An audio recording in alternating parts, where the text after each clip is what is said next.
Class 9-এর ইতিহাস, second chapter, বিপ্লবী আদর্শ, নেপোলিয়নীয় সাম্রাজ্য, জাতীয়তাবাদ।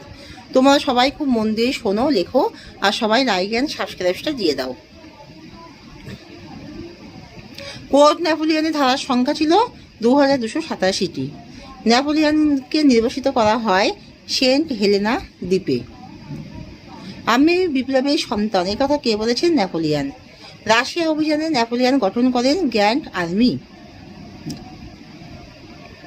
বিবৃতি, নেপোলিয়ন বার্লিন ডিক্রি বা হুকুমজারা জারি করেন। মহাদেশীয় অবরোধ নীতি কার্যকর করে তিনি ইংল্যান্ডকে দুর্বল করতে চেয়েছিলেন। আর মহাদেশীয় অবরোধ নীতি কার্যকর করে তিনি ইংল্যান্ডকে দুর্বল করতে চেয়েছিলেন।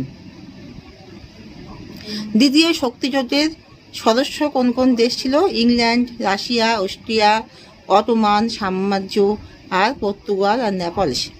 তৃতীয় শক্তিজোটের সদস্য কোন কোন দেশ ছিল? England, Russia, Austria, Sweden, Naples. কত বছর বয়সে নেপোলিয়ন বোনাপার্ট ফরাসি গোলন্দাজি বাহিনীর সদস্য হন? 17 বছর বয়সে। কত খ্রিস্টাব্দে নেপোলিয়ন বোনাপার্ট আজীবন কালের জন্য কনসাল পদ লাভ করেন? 1802 সালে। ট্রাফালগারের যুদ্ধ কবে হয়? 1805 খ্রিস্টাব্দে।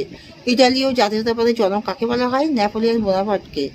বাটাভিয়ান প্রজাতন্ত্র কোথায় গড়ে উঠেছিল? হল্যান্ডে। কোন যুদ্ধকে সমৃদ্ধ জাতিবর্গের যুদ্ধ বলা হয়? লিপজিগের যুদ্ধকে। ফ্রান্সের প্রথম কনসাল কে ছিলেন? ফ্রান্সের প্রথম কনসাল নেপোলিয়ন ছিলেন।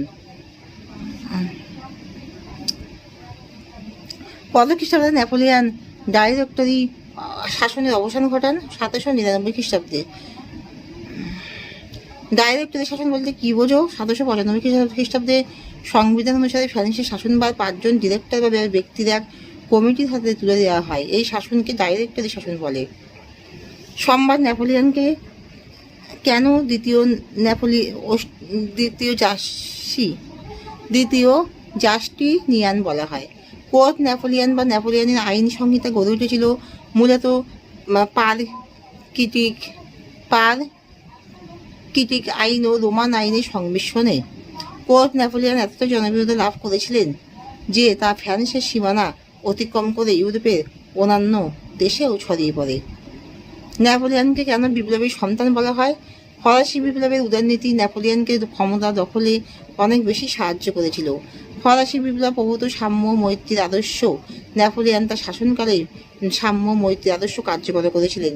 আর ফরাসি বিপ্লবের মূল আদর্শগুলি তিনি ইউরোপের বিভিন্ন দেশে ছড়িয়ে দিয়েছিলেন। কোর্ট নেপোলিয়ন কি? নেপোলিয়ন বোনাপার্ট 1800 খ্রিস্টাব্দে 4 জন বিশিষ্ট আইনজীবী কাউন্সিল অফ স্টেটকে সঙ্গে নিয়ে একটি নির্দিষ্ট বিধিবদ্ধ